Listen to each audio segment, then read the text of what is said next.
para esta primeira mesa, denominada Mesa 3, com o tema O Poder Público e a Litigância de Massa, o novo Código de Processo Civil. Convidamos para presidir esta mesa inicial nesta manhã o Dr. Milton Bandeira Neto, diretor-geral do Centro de Altos Estudos, para tratar do tema Advocacia Pública no novo Código de Processo Civil.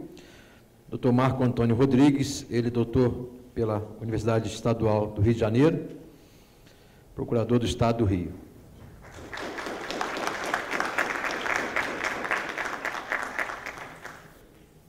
Para tratar do tema tutelas provisórias no novo Código de Processo Civil e as implicações em matéria tributária, queremos convidar a doutora Juliana Furtado da Costa Araújo.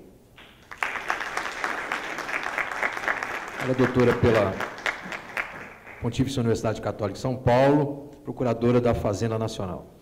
Para tratar do tema O Poder Público e os Precedentes, queremos convidar o doutor Fábio Vitor da Fonte Monerado.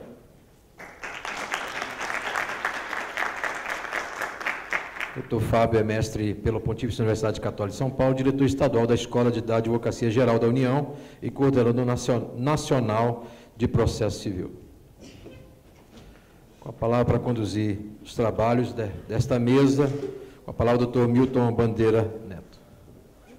Gostaria de dar um bom dia a todos, nesta manhã de quinta-feira, aqui em Brasília, e dar início ao segundo dia do nosso congresso, o Poder Público e o novo CPC. Começo dizendo que é uma honra estar participando aqui de um evento dessa magnitude, que, para além de contar de grandes nomes da advocacia pública, procuradores da Fazenda Nacional, procuradores federais, advogados da União, procuradores do Estado, defensores públicos da União, conta ainda com a presença de alguns dos maiores processualistas civis brasileiros, que atuaram efetivamente na elaboração do novo Código, que, como todos sabem, sem dúvida nenhuma, traz um novo paradigma ao processo civil brasileiro. A exemplo da primazia do mérito, da atuação policêntrica e comparticipativa, e, principalmente, da ampliação e fortalecimento dos mecanismos de julgamento de massa. Aproveito ainda para adiantar aos colegas que o Centro de Altos Estudos está trabalhando num sistema, juntamente com a CTI, num sistema de banco o chamado popularmente de banco de talentos, que aqui nós preferimos chamar de bancos de competências, até porque banco de talentos nos remete aos shows de calouros, então acho que não acho muito adequado. Mas o intuito dessa iniciativa é a gente conhecer efetivamente as competências dos membros da Procuradoria e com base nisso, criarmos as nossas capacitações com instrutores e professores internos. E esses professores e instrutores serão remunerados por gratificação de encargo de curso e concurso. Gostaria, nesse momento, de fazer um agradecimento especial à doutora Rita Nolasco, que, juntamente com o doutor Paulo Mendes, organizou de forma brilhante este congresso, e registrar que, além que essa organização foi sem prejuízo da sua atuação como procuradora da Fazenda Nacional, cujo a doutora Rita acumula como diretora regional do CEA em São Paulo, na verdade, na terceira região. Então, um agradecimento especial à doutora Rita. Aproveito para saudar os nossos palestrantes, doutor Marco Antônio Rodrigues, doutora Juliana Furtado, minha colega de origem, Procuradoria de São Paulo, doutor Fábio Monerá, que compõem essa mesa. Cumprimento aqui mais uma vez os colegas que nos honram com a sua presença e aos que posteriormente vão nos assistir nas diversas projeções da PGFN. E dizer que cada dia mais o Centro de Altos Estudos está empenhado em utilizar as capacitações à distância, claro, sem prejuízo dos eventos regionais, com a finalidade de atingir de forma uniforme todo o seu corpo funcional. E, por fim, eu gostaria de fazer um agradecimento mais do que especial a Isabela Borba e Thaisa Rocha, integrantes do Centro de Altos Estudos, que, sem elas, realmente esse evento não seria possível. Passo agora a palavra ao Dr. Marco Antônio Rodrigues, procurador do Estado do Rio de Janeiro, professor adjunto de Direito Processual Civil da UERJ, doutor em Direito Processual da UERJ, pós-doutorando pela Universidade de Coimbra, professor da pós-graduação da Fundação Getúlio Vargas, autor de diversas obras, das quais destacamos A Fazenda Pública no Processo Civil, que proferirá a palestra Advocacia Pública no novo CPC. Marco Antônio. Bom dia a todos. É um prazer estar aqui com os colegas da Procuradoria da Fazenda Nacional para nós tratarmos de um tema tão relevante dentro do nosso sistema que é... Bom, mas então, para nós falarmos de advocacia pública no novo CPC, sem dúvida nós precisamos, antes disso, olharmos para as grandes correntes ideológicas que permearam a edição do Código de Processo Civil de 2015. Nós temos claramente duas linhas ideológicas dentro do CPC, linhas essas que em alguns momentos chegam até a ser conflitantes, que são as ideologias do garantismo e da eficiência. Garantismo, o Código teve uma preocupação muito grande com a proteção aos direitos fundamentais processuais, e aí nós vemos isso ao longo de todo o Código, mas especialmente dentro das normas fundamentais. O capítulo 1 do Código de Processo, nós vemos um prestígio ao contraditório, a direitos fundamentais como um todo, como é o caso da fundamentação das decisões judiciais, o acesso à justiça. E nós temos também, de outro lado, a ideologia da eficiência, que também foi uma grande preocupação dentro do Código de 2015. E vejam, não porque é um fenômeno tipicamente brasileiro, isso é uma preocupação dos grandes ordenamentos do mundo ocidental nas últimas 2 décadas. A eficiência vem sendo buscada pelos mais diversos ordenamentos dentro de suas justiças civis. Os poderes judiciários não conseguem responder de maneira tão célere aos conflitos de interesses e, por isso, as reformas ocorridas aqui no Brasil, Portugal, Espanha, Itália, vão claramente tentando trazer um processo que possua uma gestão mais adequada e que, por isso, possa tramitar de maneira mais econômica e mais rápida também. E, então, isso nós vemos ao longo de todo o Código também, por exemplo, a mudança do sistema de recorribilidade das decisões interlocutórias, a limitação ao uso do agravo na fase de conhecimento. É claramente um mecanismo que procura trazer maior eficiência ao processo, limitando essas possibilidades de paralisação via efeito suspensivo do agravo de instrumento. E quando nós pensamos nessas ideologias e olhamos para a fazenda pública, para a advocacia pública, nós temos, de outro lado, as prerrogativas processuais da fazenda. Muitas tiveram bastante discussão durante a tramitação do projeto que culminou no nosso novo Código. Ontem o Paulo falava do reexame necessário, que foi uma das prerrogativas que quase caiu na tramitação legislativa, mas que acabou ficando com maiores restrições em relação ao que nós tínhamos no Código de 73. E então, quando nós pensamos na advocacia pública e em suas prerrogativas, será que isso vai contra a ideologia do garantismo, que foi uma preocupação muito grande, como eu lhes dizia antes? Bom, me parece que não. E por que não? Porque é necessário que nós olhemos para cada prerrogativa processual em concreto, para avaliar se ela se justifica à luz do nosso sistema processual. Então, quando nós pensamos na fazenda pública e em suas prerrogativas no Código de 2015, isso não vem em contramão dos direitos fundamentais, do garantismo que o Código procurou promover.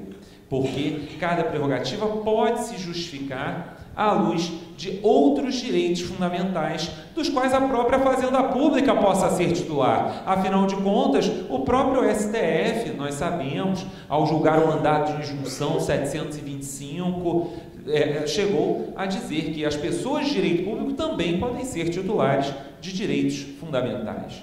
Então, nós temos de olhar para cada prerrogativa em concreto.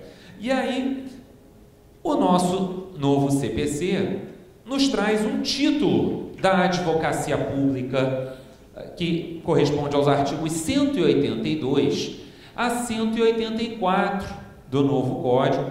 Nesse título, nós temos ele se inserindo no capítulo relativo às funções essenciais da Justiça, e nesse capítulo houve uma preocupação legislativa de trazer 3 títulos juntos: Ministério Público, Advocacia Pública e Defensoria Pública.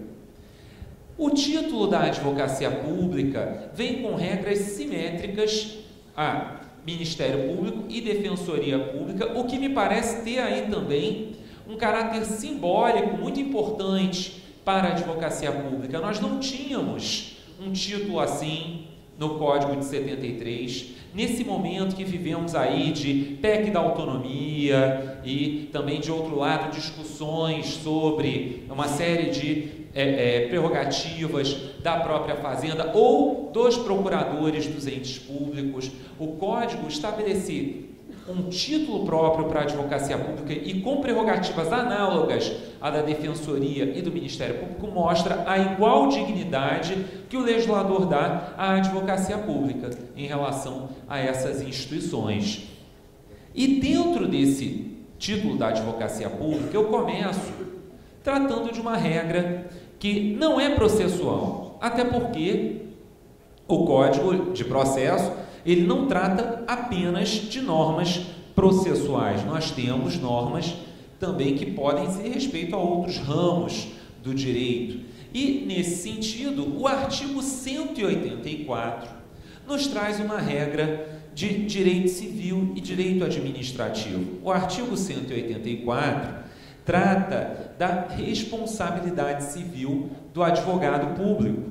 O artigo 184 estabelece a responsabilidade civil do advogado público regressivamente em casos de dolo ou fraude. Vejam que essa regra está no âmbito de um Código de Processo Civil, só que o artigo 184 é expresso, prevendo que essa responsabilização por dolo ou fraude se dá no exercício de suas funções. Ora, essa regra, portanto, deve ser lida por nós, é o que eu venho defendendo, escrevendo sobre o assunto. Essa é uma regra geral de responsabilidade civil do advogado público. Ou seja, ela se aplica não só para a atividade de representação judicial exercida pelo advogado público. Essa é uma regra que deve se aplicar também para as atividades de consultoria, porque a regra é expressa quanto a uma responsabilidade civil no exercício de funções, sem fazer uma limitação. Ainda que a regra fizesse uma limitação de que funções do advogado público teriam essa responsabilização civil, até me parece que isso seria irrazoável. Por quê? Porque me parece que não é razoável que o advogado público, exercendo funções distintas dentro do seu dia a dia, esteja sujeito a responsabilidades civis distintas. Por exemplo, imaginem aqui os colegas que atuem porventura tanto em atividade de consultoria como em atividade de representação judicial. Para um parecer, a responsabilidade se daria de maneira distinta do que para a representação judicial. Isso me parece que iria contra a própria lógica da autonomia da atuação do advogado público. Então, por isso, trata-se aqui de uma regra geral de responsabilidade civil e que acaba por derrubar o entendimento que alguns precedentes dos tribunais, do Tribunal de Contas da União e de alguns tribunais de contas de estados tinham, de que o advogado público parecerista responderia por culpa, porque o Código agora é expresso tratando de responsabilidade em dolo ou fraude. Então, essa é uma regra que muda entendimento acerca de responsabilização civil que existia até então. Mas vamos tratar aqui de regras processuais. E aí, nesse sentido, nós temos de tratar do artigo 183, dentro do capítulo da Advocacia Pública, que estabelece duas prerrogativas processuais dos advogados públicos. A primeira delas é a do benefício de prazo. O artigo 183 estabelece prazo em dobro para todas as manifestações processuais da Fazenda Pública. Vejam que essa regra, comparando-se com o Código de 73, ela representa, de um lado, uma derrota para a Fazenda, porque nós tivemos uma redução do benefício de prazo para a resposta, que caiu de quádruplo para dobra, o que na prática era muito importante. Até não sei como é a experiência dos colegas aqui em Brasília, mas, por exemplo, lá na Procuradoria do Rio de Janeiro, nos 60 dias que eu tinha para contestar, eu tinha que oficiar 1, 2, 3 vezes, já ameaçando comunicar à autoridade superior para fins de instauração de processo administrativo disciplinar, e ainda assim com muita oração que chegava a resposta daquele ofício, né? Então, imaginem agora com a redução desse benefício de prazo do quádruplo para a dobra. Tudo bem que esse prazo não é um prazo que vai ser contado de maneira corrida para a resposta, porque o artigo 219 do novo Código estabeleceu a contagem de prazos processuais em dias úteis apenas, mas ainda assim representa uma redução na prerrogativa que tínhamos. Mas, de outro lado, essa regra do benefício de prazo do artigo 183 caput, ela me parece bastante interessante quando nós pensamos no prazo para contrarrazões. Porque o prazo para contrarrazões de recurso era um prazo simples no Código de 73. E, especialmente, a minha preocupação se dava no que se refere às contrarrazões de apelação nos julgamentos liminares de mérito. Aqui os colegas atuam em matéria tributária, onde nós temos diversos tipos de demandas em ações anti-exacionais que cuidem de matéria de direito. E aí, para essas demandas, nós poderíamos ter julgamentos liminares de mérito em que a Fazenda seria citada para contrarrazões de apelação. Essas contrarrazões teriam prazo simples no Código de 73.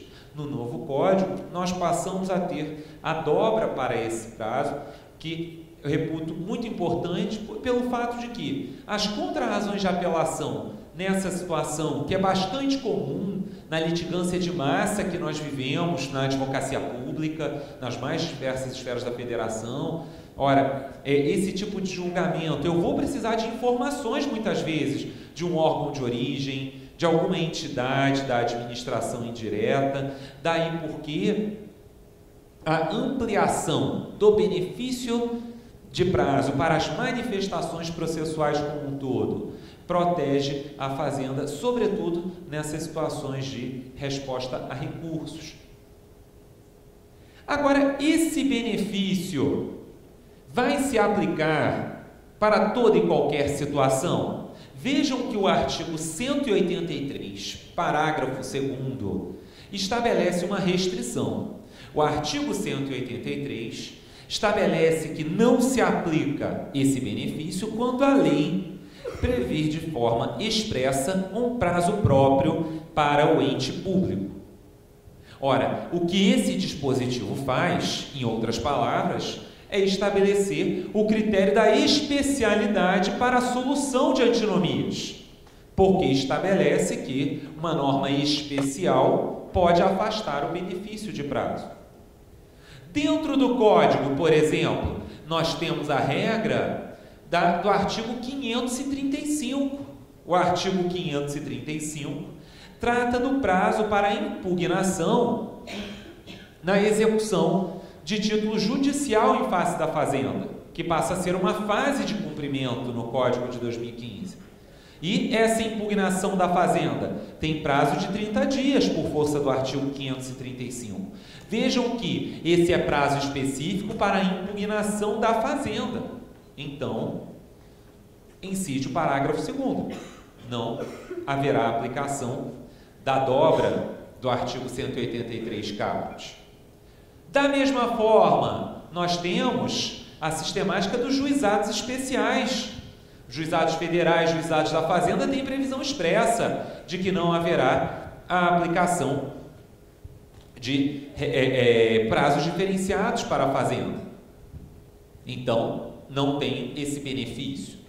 Agora, aqui, me parece que nós devemos tomar cuidado com os prazos judiciais. Por que os prazos judiciais? O artigo 183, parágrafo 2º, menciona apenas a não aplicação do benefício do cômputo em dobro de prazo para as hipóteses de lei que estabeleça prazo próprio para a Fazenda. Mas nós sabemos que a lei não é a única fonte de prazo. Nós também podemos ter o prazo sendo arbitrado judicialmente.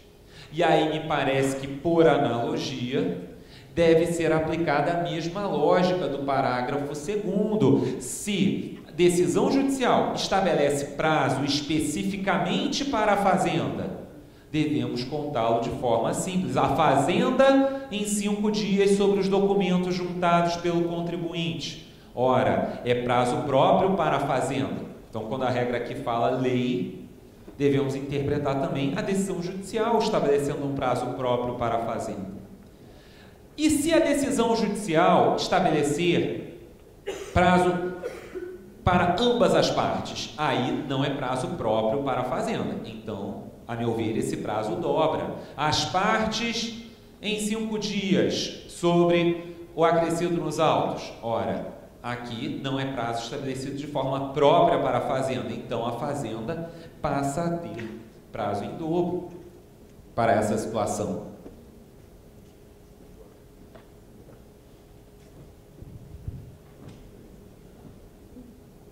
Bom, e aí, como eu lhes dizia, esse nosso benefício de prazo tem que ser conjugado com a regra do artigo 219, contagem de prazos apenas em dias úteis. Mas nesse ponto, eu tenho de fazer um alerta aqui aos colegas, porque o parágrafo único do artigo 219 estabelece que ao cômputo de prazo em dias úteis aplica-se somente aos prazos processuais. Ora, o que é prazo processual? O Código não define o que é prazo processual. Então, isso vem gerando as maiores discussões sobre o que nós podemos interpretar efetivamente como um prazo processual. Na minha opinião, prazo processual, aqui o Código se refere, é o prazo para a prática de ato dentro do processo por aquele que tenha capacidade postulatória especificamente para tanto. Ou seja, por exemplo, imaginem que foi deferida uma tutela antecipada em face aqui da União, para que a União, em 5 dias, entregue uma certidão positiva com efeito de negativa ao contribuinte, e aí vocês foram intimados para tanto. Ora, vocês certamente vão querer agravar dessa decisão. O agravo é um ato processual, ato que deve ser praticado especificamente por quem tem capacidade postulatória para tanto, que é o procurador da Fazenda. Então, o prazo para o agravo é prazo de 15 dias contado em dias úteis apenas.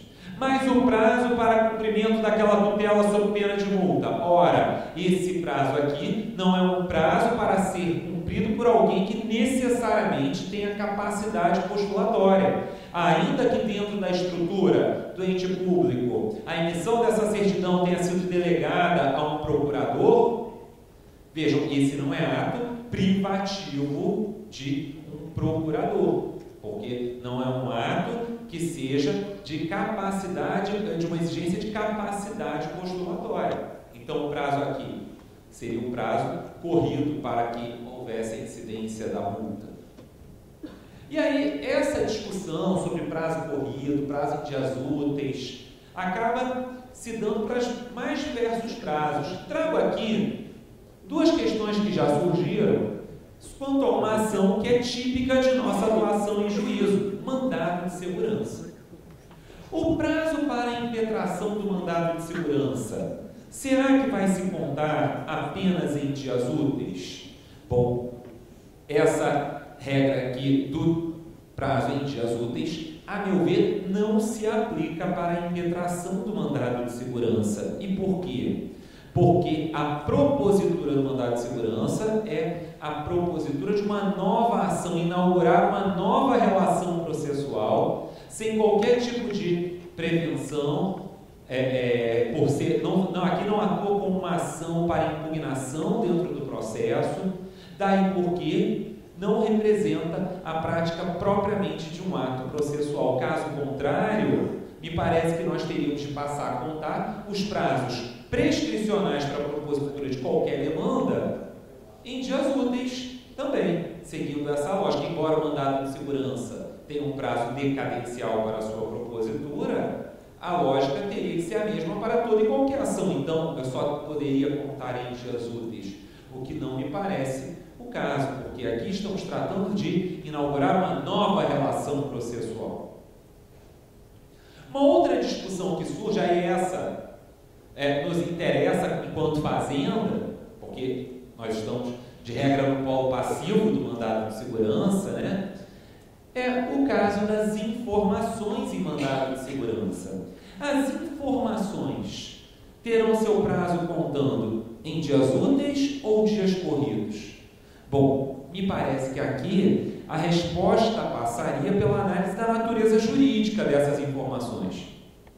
As informações não têm caráter de resposta no mandado de segurança. Elas são mero esclarecimento que é prestado pela autoridade coatora. Inclusive, não há uma exigência de capacidade postulatória para a apresentação das informações, ainda que cada ente da federação tenha suas próprias regras quanto a isso.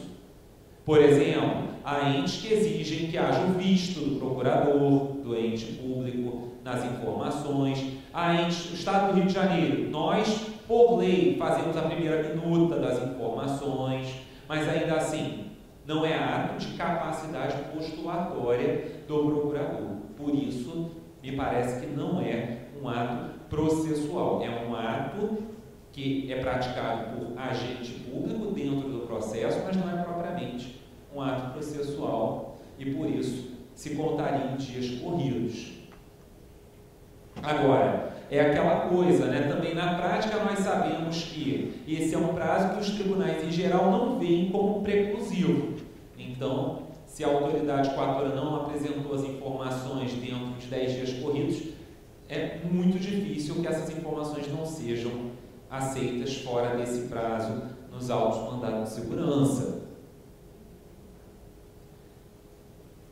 O artigo 183 ainda gera uma dúvida para nós quando nós olhamos para o prazo para litisconsorte, porque o artigo 229 do novo CPC traz para nós aquela regra que já existia de forma praticamente igual no antigo artigo 191, a regra de prazo em dobro para litisconsortes com patronos distintos, que o novo Código passa a estabelecer patronos distintos de escritórios de advocacia distintos. Até porque havia situações de litisconsortes com advogados de mesmo escritório atuando, e o STJ tinha precedentes dizendo que eles teriam prazo em dobro para atuar, embora isso fosse claro indício de abuso do direito na escolha de advogados no mesmo escritório, sem dar procuração para toda a sociedade de advogados, né? E então imaginem só, a fazenda pública é litisconsorte com outra pessoa, imagine como uma pessoa de direito privado, imagine ataque a uma licitação sendo realizado por um desclassificado na licitação que ataca a União, bem como o vencedor do procedimento licitatório. Ora, temos litisconsortes com patronos distintos. Será que eu posso multiplicar o prazo que nós temos aqui de dobra da fazenda por 2, quer dizer, a fazenda passará a ter prazo em quádruplo? Não. Aqui o STJ já possuía precedentes à luz do Código de 73, no sentido de que não é possível acumular benefícios de prazo e, portanto, nesse caso, a fazenda só gozará de seu benefício específico. Uma pena, né, gente? Se pudesse ver a multiplicação desses dois benefícios seria melhor, mas aqui o STJ entende que isso viola a razoabilidade, que de fato acaba que, imaginem só, para todo e qualquer benefício, para todo e qualquer prazo, multiplicar por 4, realmente isso acabaria atrasando, de certa maneira, o processo. O artigo 183 ainda nos traz um outro benefício processual da fazenda, da advocacia pública, que é o benefício da intimação pessoal. A intimação pessoal, ela, para a Procuradoria da Fazenda Nacional, para as demais carreiras da AGU, ela não é uma novidade, porque ela já constava de leis especiais, leis que regulamentavam as carreiras da advocacia da União. Mas essa regra acabou sendo uma vitória na prática para quem? Para os estados e municípios, porque em lei federal eles só tinham esse benefício no âmbito da execução fiscal, por causa de regra específica da LEF. Isso até levava a leis estaduais que traziam esse benefício para as procuradorias, mas o STF faz uma interpretação muito restritiva da competência concorrente de estados e municípios para procedimentos em matéria processual. E aí, essa era uma regra que o STF acabava não admitindo nessas legislações estaduais que a previam. Mas, então, o novo Código passa a estabelecer de forma genérica a intimação pessoal, que vai poder se dar por carga, remessa ou meio eletrônico. E aí, vocês vão perguntar, quando é que vai se dar por carga, quando por remessa, quando por meio eletrônico? Bom, aí a resposta é depende, porque depende de cada tribunal. Porque, na verdade, a intimação eletrônica pode se dar em processos físicos também, pela lei do processo eletrônico. A Lei 11.419 permite a intimação eletrônica por meio do portal também para os processos físicos, sendo considerada, a lei do processo eletrônico diz que para a fazenda isso é considerado intimação pessoal. Então, depende de cada tribunal estabelecer a regra sobre isso. Por exemplo, o TJ de São Paulo, por questões orçamentárias, editou um ato dizendo que a intimação pessoal seria por diário oficial eletrônico. Bom, aí, para mim, com todo respeito, ofende o 183, que não prevê diário oficial eletrônico como forma de intimação pessoal, nem a lei do processo eletrônico assim prevê. Lá no caso do Rio de Janeiro, nós conseguimos, junto à Corregedoria do Tribunal, que fosse estabelecido que, para processo físico, intimação por carga ou remessa, e só para os processos eletrônicos, a intimação eletrônica. E agora, como eu dizia, isso é uma questão que cada tribunal vai ter que definir, a partir de sua autonomia, como vai realizar essa intimação pessoal. Também não vejo mal em que possa ser feito um protocolo institucional entre PFN e TRF, buscando definir regras para intimação pessoal. Ora, da margem, o novo Código permite que, em nome da autonomia da vontade, sejam celebrados negócios jurídicos processuais, e protocolos institucionais são negócios jurídicos processuais entre instituições. Lá no Rio, eu preparei, a gente celebrou um protocolo institucional com o tribunal, disciplinando uma série de problemas da Fazenda Pública no novo Código. Por exemplo, afastando as audiências de conciliação e mediação nos casos em que a lei não confira autorização para os procuradores do Estado fazerem acordo. Esse protocolo afastou. O protocolo regulamentou como seria feita a citação de entidades da administração indireta, porque o Código prevê que as entidades da administração indireta vão ser intimadas e citadas pelo órgão de representação judicial, que até foi uma regra que nós, Estado do Rio de Janeiro, impugnamos na ADIM 5.492, que está com o ministro Toffoli.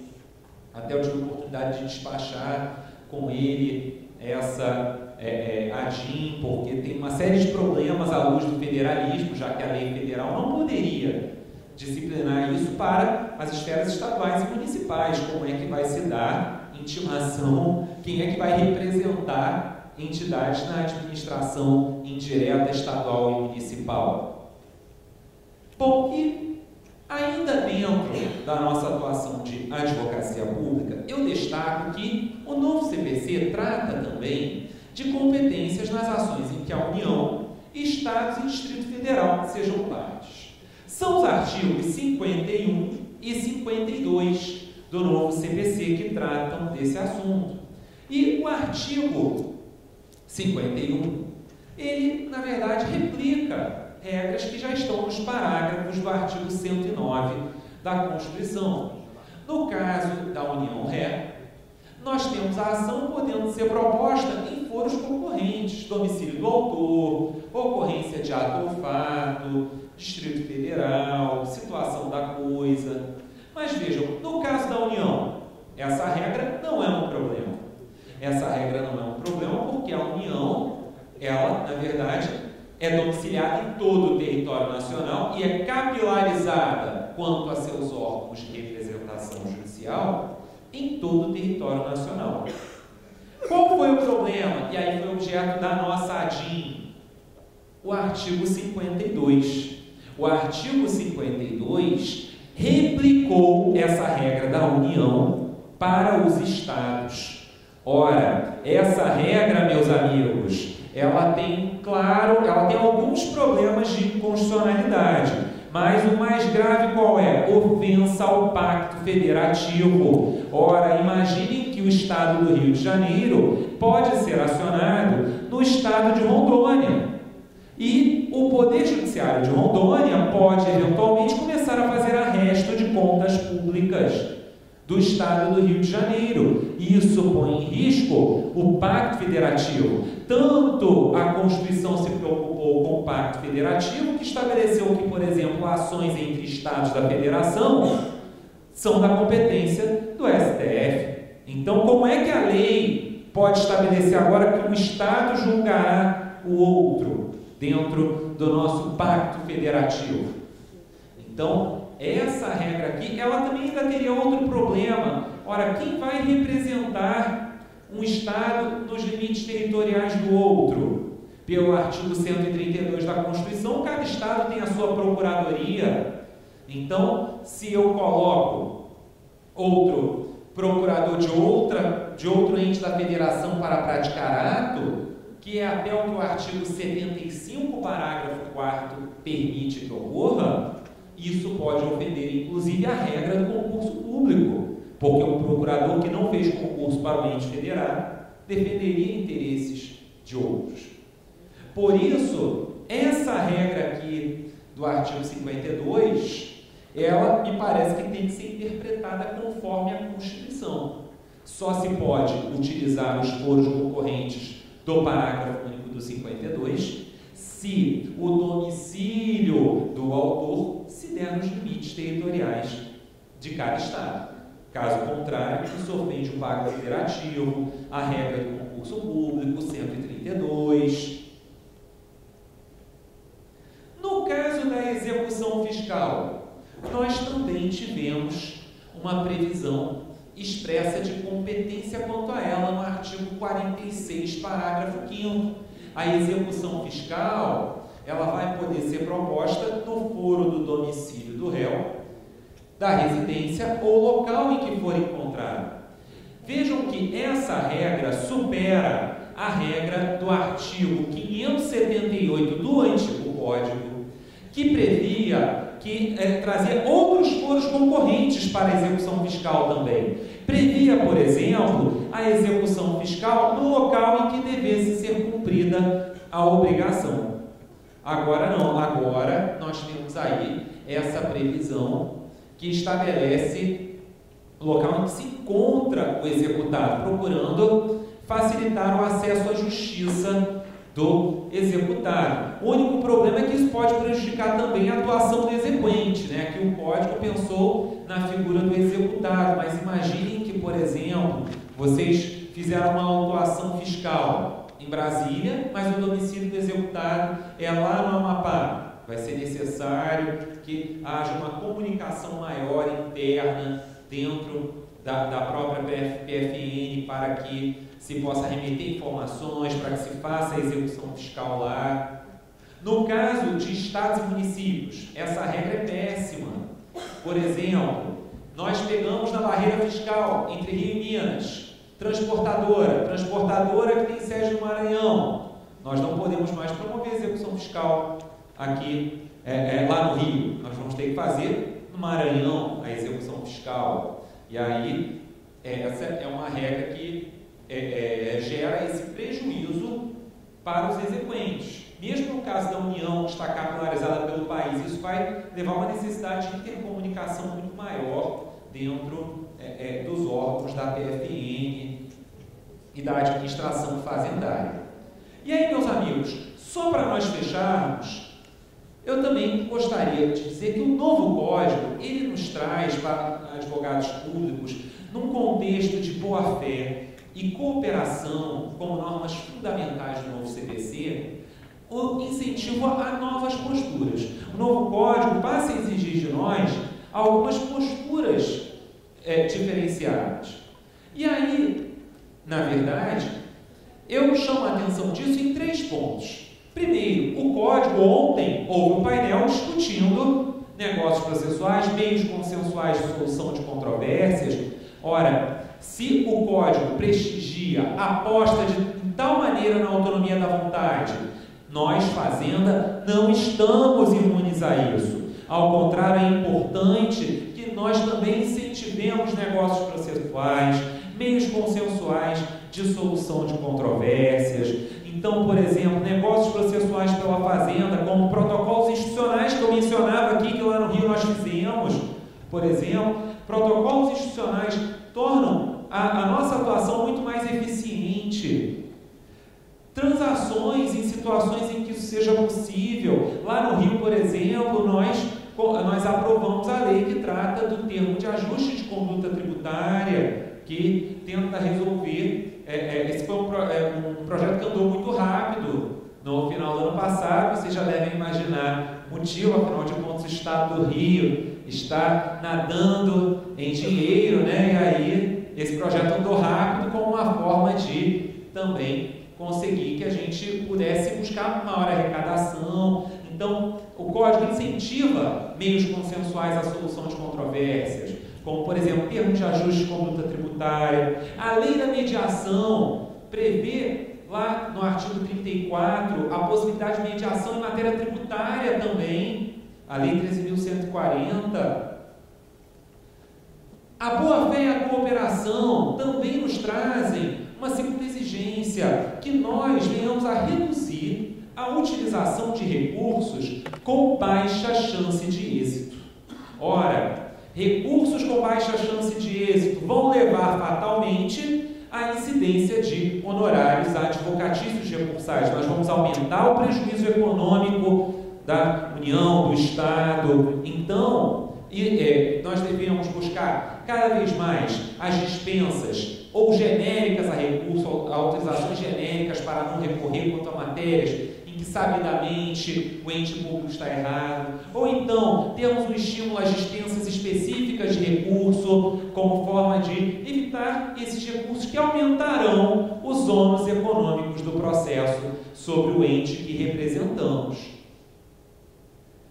E vejam também que a boa-fé e a cooperação dentro da administração foram estimuladas por meio também do descabimento do reexame em face daquilo que eu chamo no meu livro de precedente administrativo vinculante. O artigo 496, parágrafo 4º do novo CPC trata das exclusões de reexame fundadas em precedentes e trata no inciso 4º desse parágrafo 4º da hipótese de sentença que se funda em entendimento vinculante dentro da administração pública. Ora, nesse caso descabe o reexame porque se a administração pública não cumpriu o entendimento que dentro dela era vinculante, a administração incorreu em venire contra facto próprio.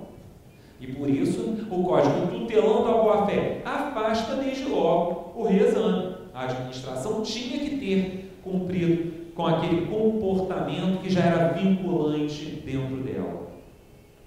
Bom, meus amigos, então nós vemos aqui que a advocacia pública ela tem uma série de regras novas sobre ela, uma série de condutas que a boa-fé e a cooperação trazem para a advocacia pública e, então, espero que nesse início de vigência do Código, que está tão pouco tempo em vigor, eu desejo a todos que nós possamos atuar pensando, imbuídos por essa ideia do garantismo, buscando novas formas de tutela em favor da fazenda que nos transformem também numa administração pública mais eficiente. Muito obrigado a todos.